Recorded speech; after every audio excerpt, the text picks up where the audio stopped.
심경으로 우리의 신앙 고백하겠습니다.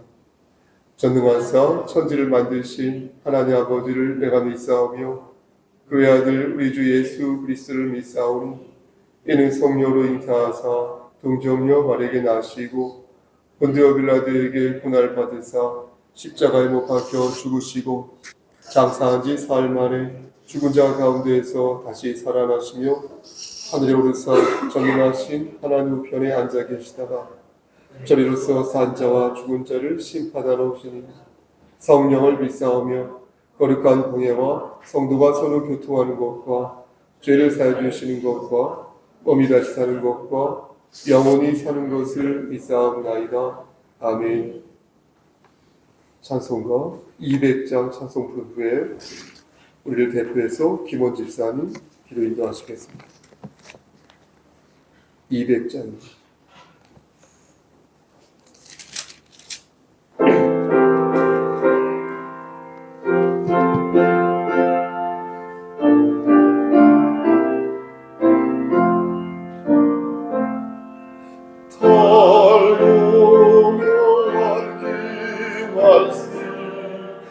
생명의 말씀이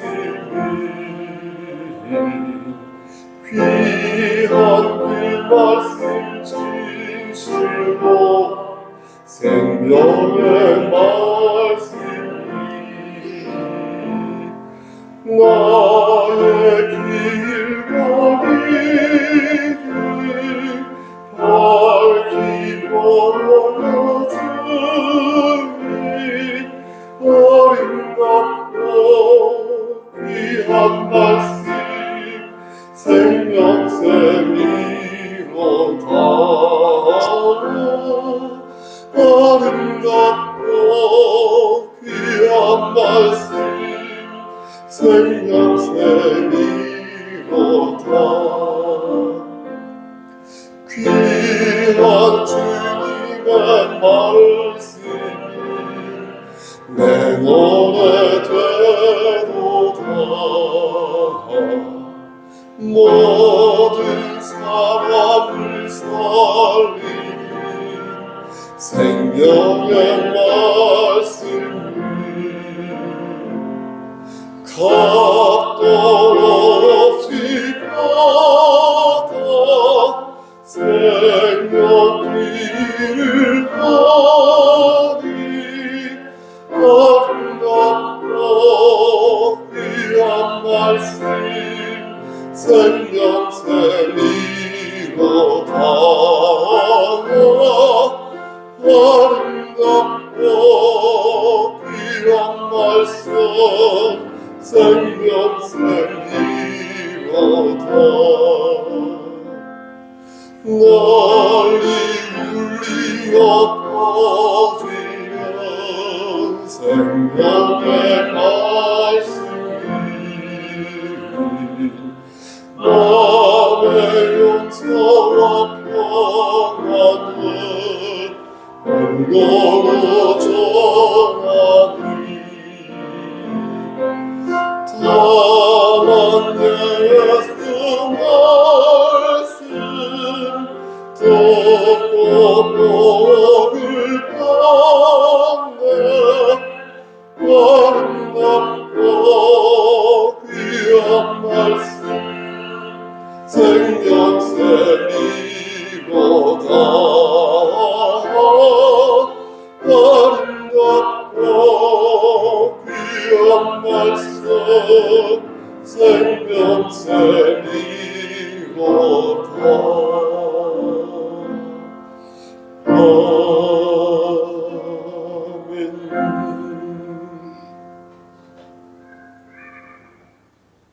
하나님 아버지, 우리 찬송 한 장 드리겠습니다. 찬송가 187장 찬송 드리겠습니다. 187장입니다.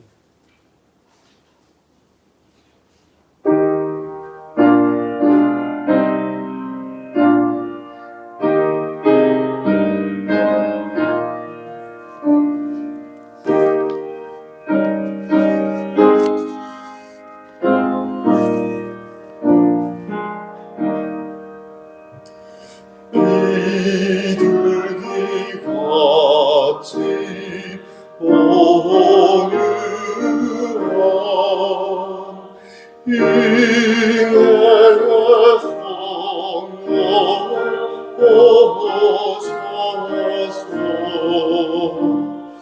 거친 마음으로 만지사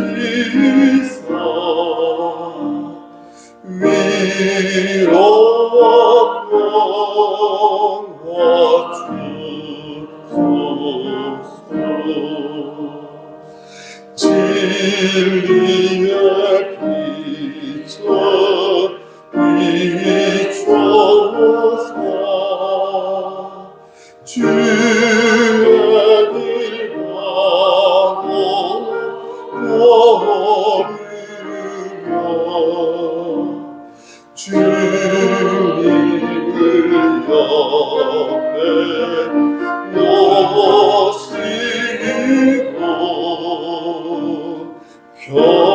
경건히 살게 하소서. 주님과 동행하면서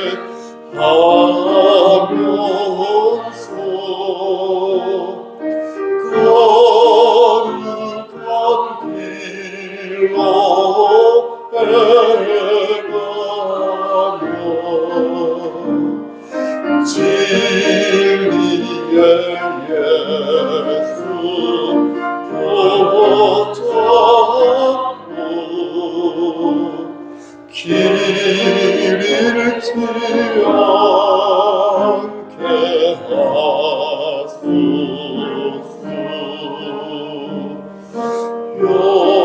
연약한 나를 도우사 하나님 나라 이루려고 주님의 품에 안기는 영원한 안식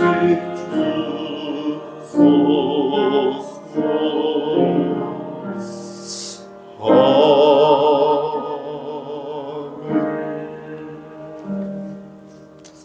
하나님 말씀 보겠습니다.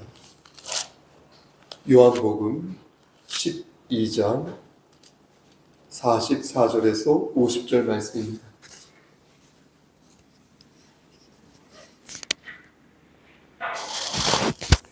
요한복음 12장 44절에서 50절 말씀, 신약성경 제성경으로 168쪽입니다.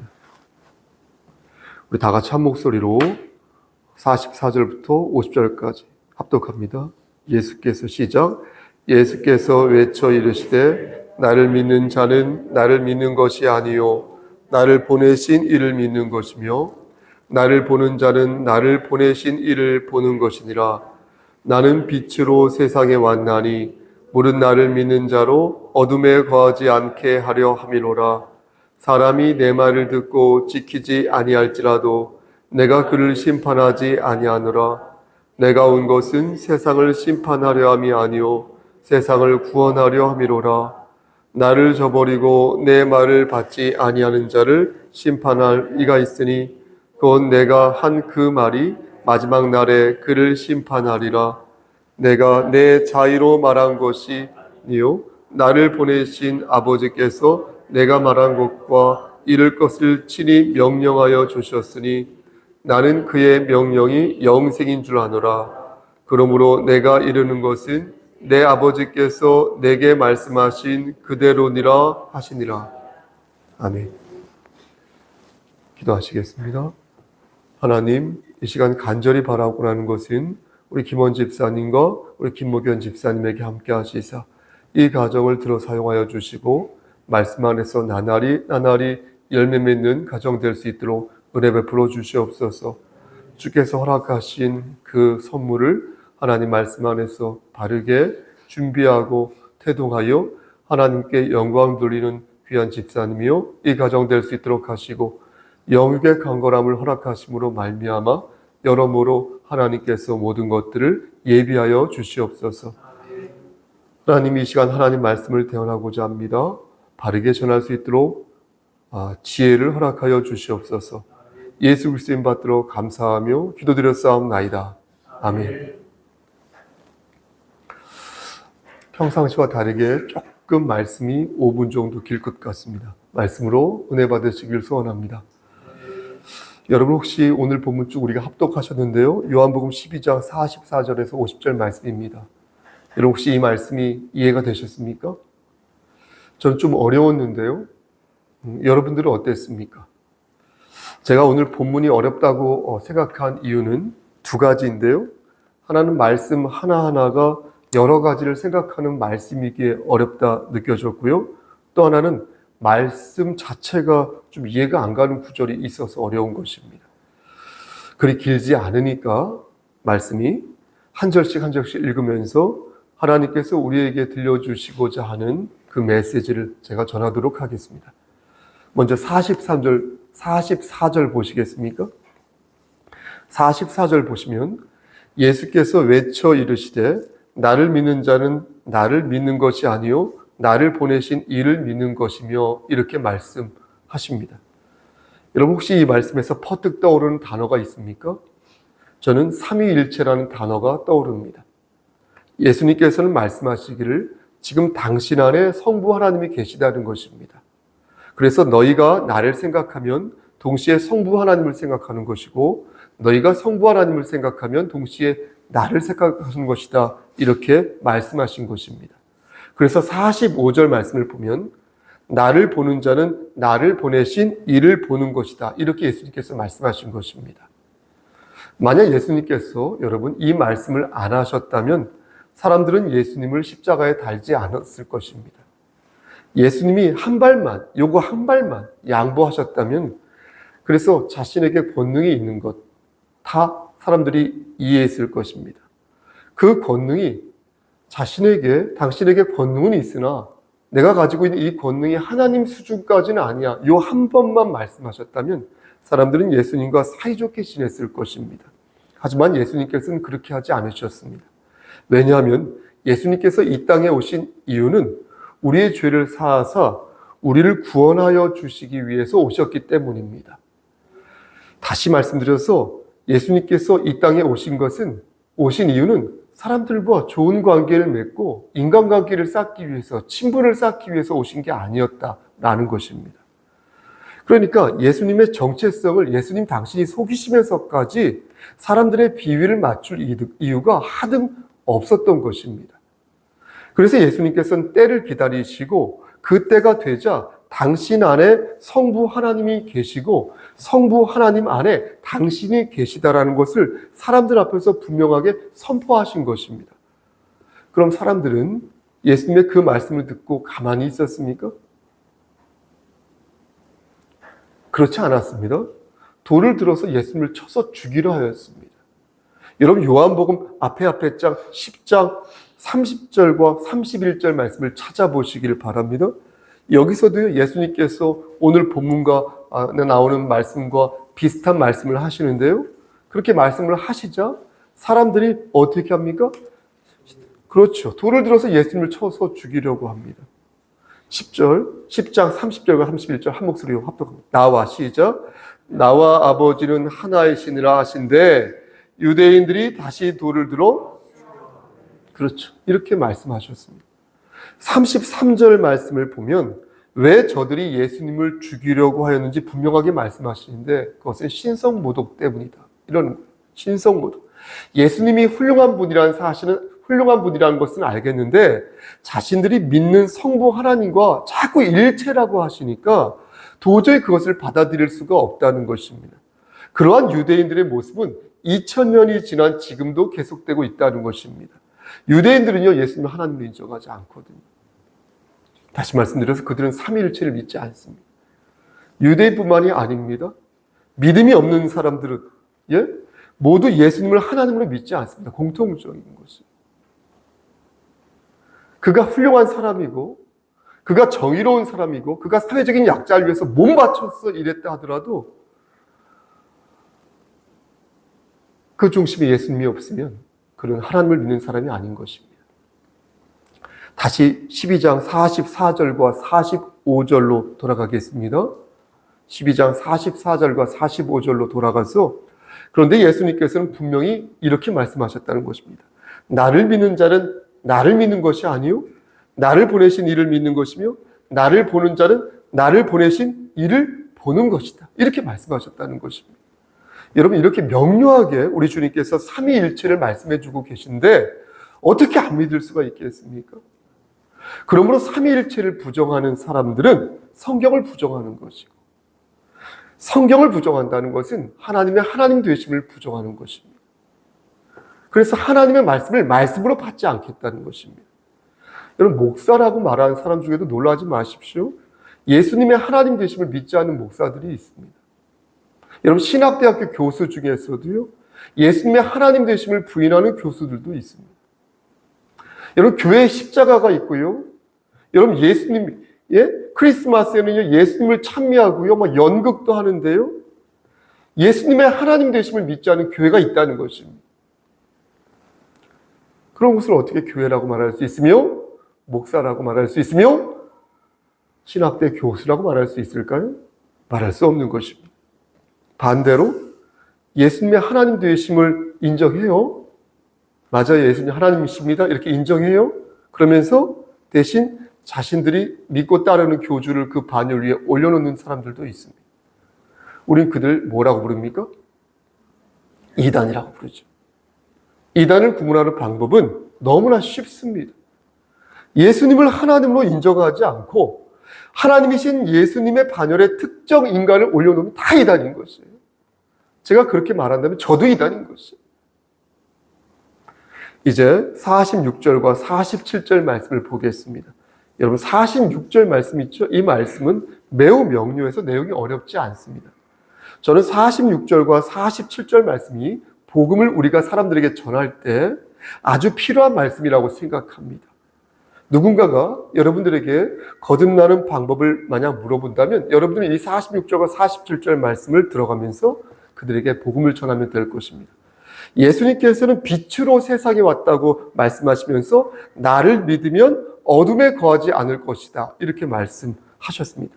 그러니까 당연히 예수님께서 빛이시니까 그런 예수님을 너희가 마음으로 영접하면 그는 빛 가운데 거하게 될 것이므로 자연스럽게 어둠에서 벗어나게 된다는 것입니다.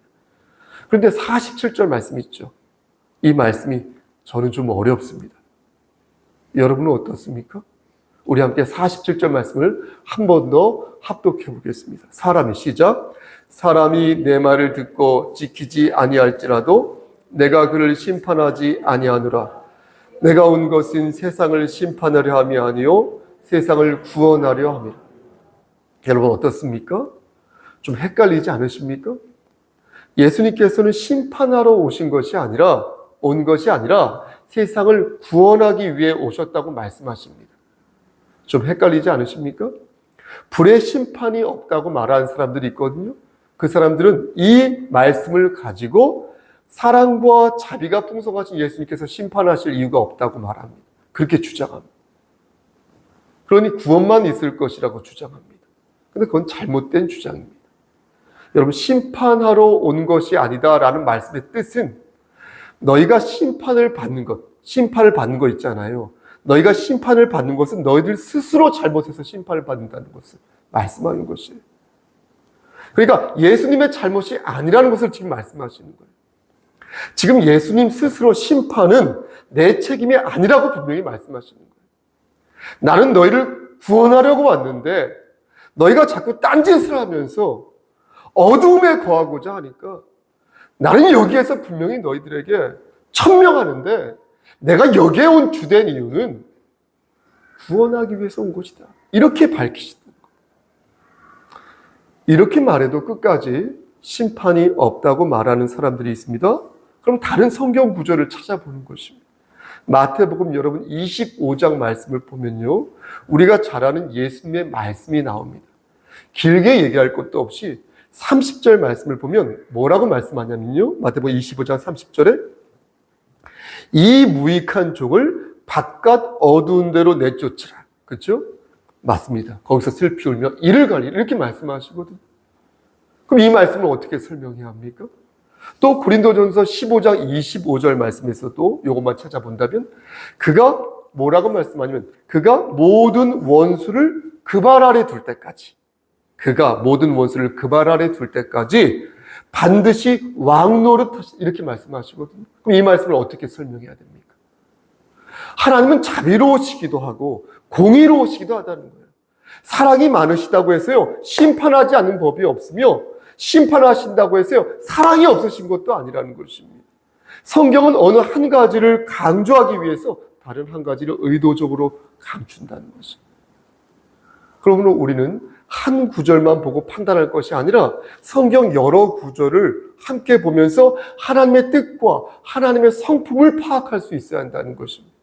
그러므로 오늘 본문 47절 말씀을 외통수로 이해해서는 아니 된다는 것입니다. 다음으로 48절의 말씀을 보도록 하겠습니다. 이 구절을 이해하려면요, 세 번째 줄에 나오는 그 말이라는 구절이 예수님 당신을 가리킨다는 사실을 아셔야 되겠습니다. 우리 함께 48절 말씀을 염두에 두시고 합독하겠습니다. 나를 시작. 나를 저버리고 내 말을 받지 아니하는 자를 심판할 이가 있으니 곧 내가 한 그 말이 마지막 날에 그를 심판하리라. 좀 말씀이 어렵지 않습니까? 이해되셨습니까? 예수님께서는 지금 당신의 말을 이렇게 의인화한 것입니다. 그림을 그리자면 예수님의 말씀이 뚜벅뚜벅뚜벅 걸어가서 심판날에 네가 나를 받아들이지 않았으니 내가 심판날에 너를 심판할 것이야 이렇게 말했다는 것입니다. 그러니까 지금 예수님께서는 당신을 말로 비유하여서 마지막 날에 그 말이 예수님의 입에서 나온 그 말이 너희를 심판하실 것이다 이렇게 말씀하신 것입니다. 여기에서도 심판이 있다는 것을 알 수 있죠. 멀리 갈 것도 없이. 그렇죠? 그러니 다른 이로서 구원을 받을 수 있다고 말하는 사람들을 우리는 믿어서는 아니 된다는 것입니다. 설령 그가 나와 친밀한 관계이고 설령 그가 지성인 중에 지성인이라 하더라도 절대 우리는 그런 거짓 가르침에 현혹되어서는 안 된다는 것입니다. 오직 예수 그리스도만이 우리를 구원하여 주실 수 있다. 그러니 우리는 이 진리를 여러분 잘 들으셔야 돼요. 죽는 한이 있더라도 내 목에 칼이 들어와도 이 진리를 배신해서는 아니 될 것입니다. 아멘. 이제 49절 말씀을 보겠습니다. 우리 함께 이 말씀도 합독하겠습니다. 시작. 내가 내 자의로 말한 것이 아니요 나를 보내신 아버지께서 내가 말할 것과 이룰 것을 친히 명령하여 주셨으니. 여기서 조금 어려운 부분은 제 생각에 내가 내 자의로 말한 것이 아니다 라는 이 구절이 어렵다고 생각합니다. 내가 내 자의로 말한 것, myself라고 적혀있는데 영어로 내가 내 자의로 말한 것이 아니라면 누가 시켜서 말했던 뜻일까요? 예? 맞습니다. 예수님께서는 지금 스스로 이렇게 말씀한 것이 아니라 성부 하나님께서, 아버지 성부 하나님께서 말할 것과 이룰 것을 주셨다고 이렇게 말씀하시는 것입니다. 그럼 예수님은 꼭두각시입니까? 시키는 대로 움직이는, 심하게 표현하자면 노예입니까? 이 부분도 여러분 잘 들어보십시오. 삼위일체 하나님을 생각하면 어렵지 않습니다. 예수님께서 오늘 본문에서 말씀하신 것처럼 당신 안에 하나님이 계시니 당신을 보는 것이 곧 하나님을 보는 것이다 이렇게 말씀하셨다는 것입니다. 그러므로 성부 하나님께서 무엇을 명령하시면 그것은 곧 성자 하나님의 뜻으로 이해될 수 있다는 것입니다. 아멘. 성부와 성자와 성령은 하나의 본체로 아시지요? 각각의 위계를 가지고 있으니 예수님의 말씀은 곧 하나님의 말씀인 것이며 각각의 그 말씀은 곧 예수님의 말씀인 것입니다. 그러므로 49절의 이 말씀은 예수님의 겸손하심을 강조한 말씀인 것이지 예수님이 하나님 밑에서 반응하는, 표현이 거칠지만 하수란 뜻이 아닌 것입니다. 이제 마지막 50절 말씀을 보도록 하겠습니다. 50절 말씀도 지금까지 말씀드린 것과 내용이 다르지 않습니다. 예수님의 말씀이 하나님이시고 하나님의 말씀이 예수님이시라는 것, 그리고 그것을 아는 것이 무엇이다? 하나님의 무엇이다? 명령이다 라는 말씀인 것입니다. 다시 말씀드려서 우리를 향하신 하나님의 명령이 무엇이냐? 그렇게 물을 때 우리를 향하신 하나님의 명령은 무엇이냐면 하나님 되시는 예수님을 아는 것이고, 그리고 그런 예수님을 우리가 바로 알 때 우리는 영원한 생명을 얻을 수 있다는 것입니다. 그런데 제가 5분 정도 길다고 말씀드렸죠? 그런데 여기에서 우리가 생각해 봐야 할 것이 하나 있습니다. 이렇게 말씀이 끝나지 않고요. 하나님의 명령이 무엇인지 예수님을 바르게 알고 그분의 성품을 담는 거라고 제가 말씀드렸지 않습니까? 그런데 이걸 구체적으로 우리의 삶에 적용할 때 어떻게 적용해야 할지 지혜가 필요하다는 것입니다. 이해되십니까? 여호수아 6장 말씀을 보면 우리가 잘 아는 여리고성에 관한 대목이 나옵니다. 이스라엘 백성들이 여호수아의 지휘 아래 여리고성을 치는 대목이 나오거든요. 그런데 우리가 이 말씀에서 종종 착각하는 한 부분이 있습니다. 여호수아 6장 2절 말씀을 보면 제가 읽어볼게요. 여리고성이 무너지기 전에 이미 하나님께서 여호수아에게 내가 여리고와 그 왕과 용사들을 너의 손에 넘겨주겠다, 이렇게 미리 말씀하십니다. 여리고성이 무너지기 전에. 예? 그러니까 여호수아에게 여리고성이 무너지기 전에 여리고성이 망할 거라고 미리 말씀하신다. 그러니까 상황이 이미 다 정리가 된 상태인 것입니다. 그런 상태에서 이스라엘 군사들은 여리고성 주위를 하루에 어떻게 되죠? 한 번씩 돌죠. 맞죠? 하루에 한 번씩 그 성 주위를 돈다고요. 하루에 한 번씩. 그런데 엿새 동안을 그렇게 성 주위를 돌다가 제사장 7은 그때 양각 나팔로 나팔을 불죠. 백성들은 침묵하고요. 아무 소리 하지 않고요.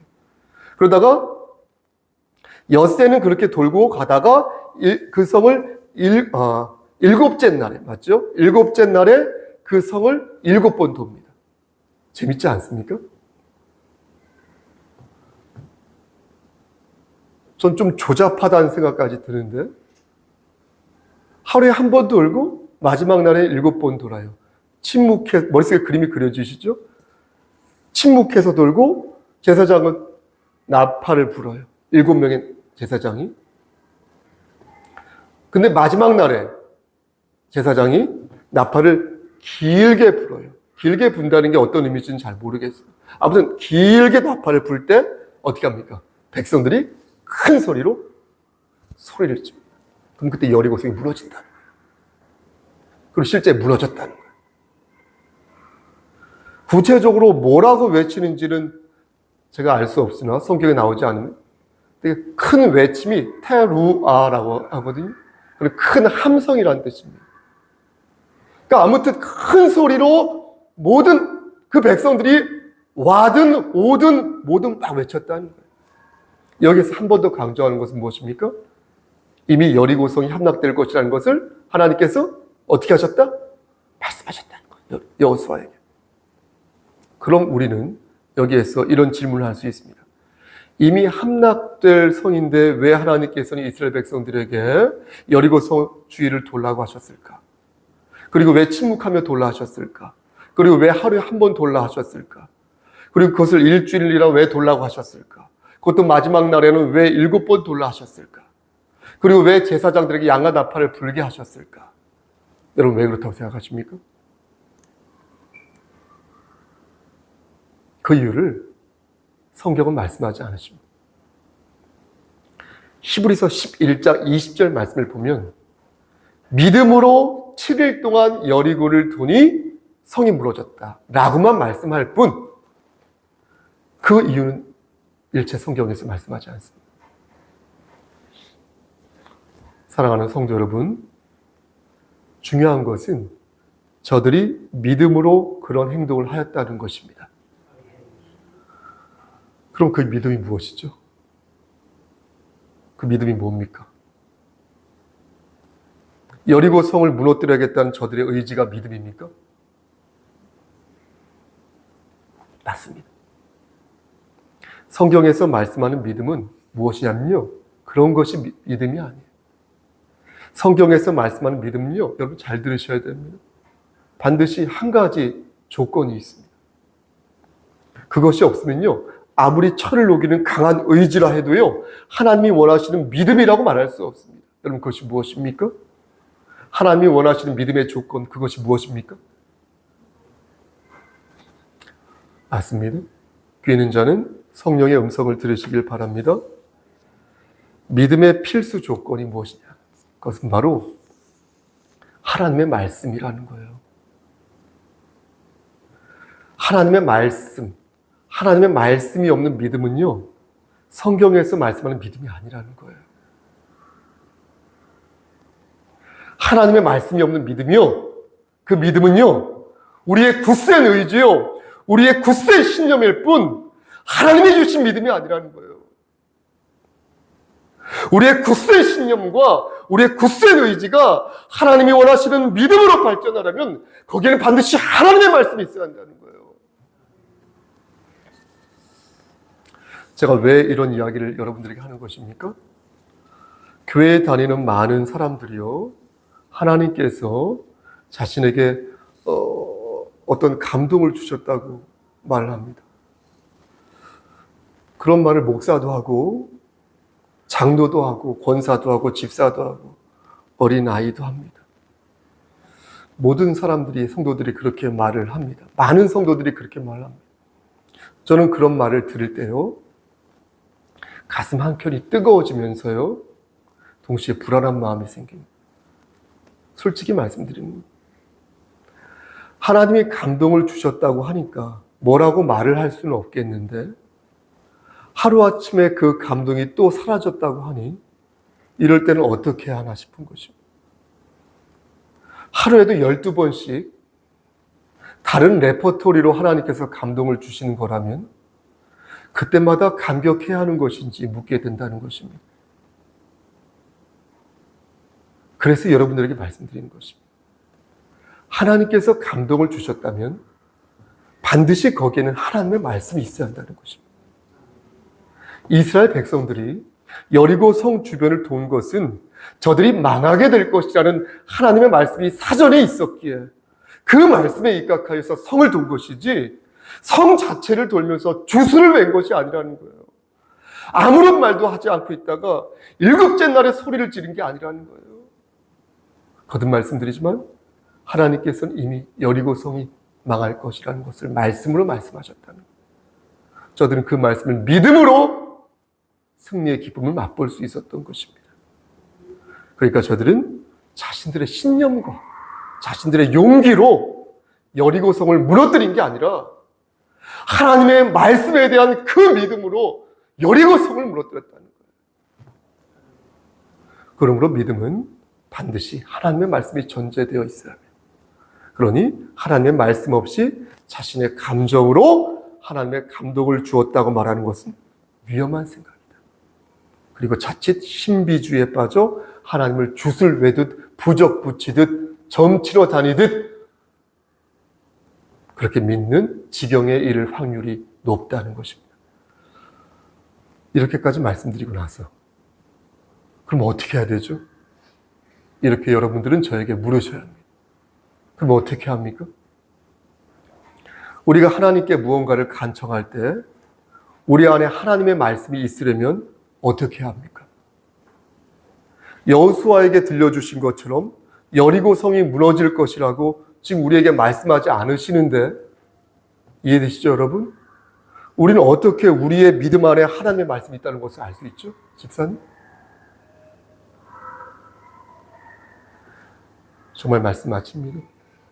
사랑하는 우리 송석교회 성도 여러분, 그래서 하나님의 주권을 생각해야 한다는 것입니다. 그래서 하나님을 의지하고 하나님의 명령을 달게 받아야 한다는 것입니다. 그럼 하나님의 명령은 무엇입니까?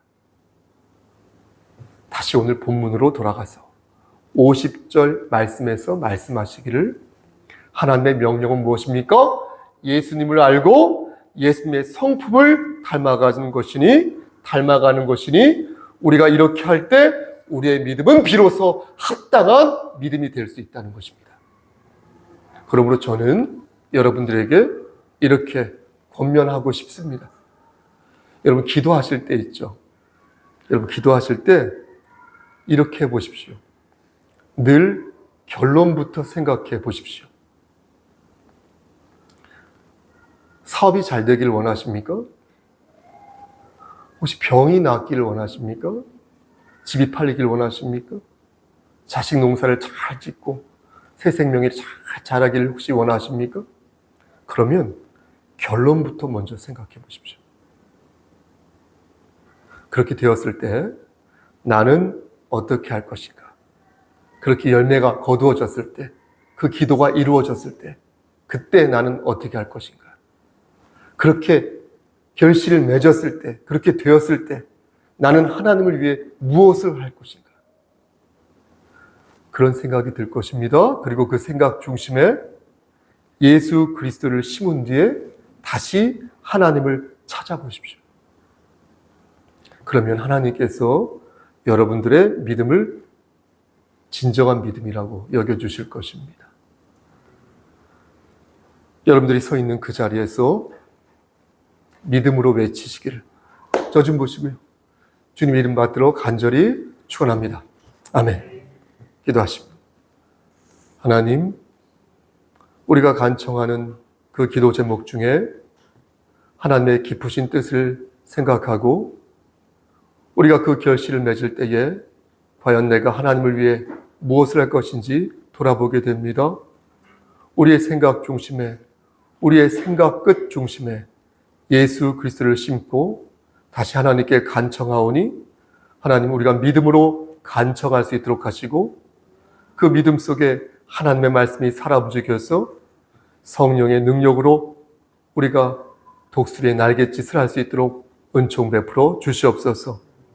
우리의 믿음 안에 하나님의 말씀이 거하기를 소원하오니 성령 하나님 강권적으로 역사하셔서 우리의 마음에 심어지는 하나님의 말씀들 속에서 열매 맺는 삶을 살 수 있도록 은총 베풀어 주시옵소서. 모든 말씀 예수 그리스도인 받들어 감사하며 기도드렸사옵나이다. 아멘.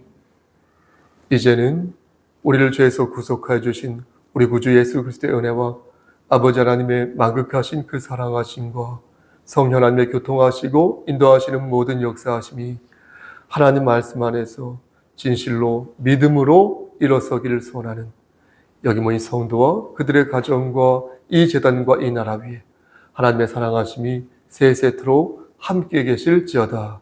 아멘.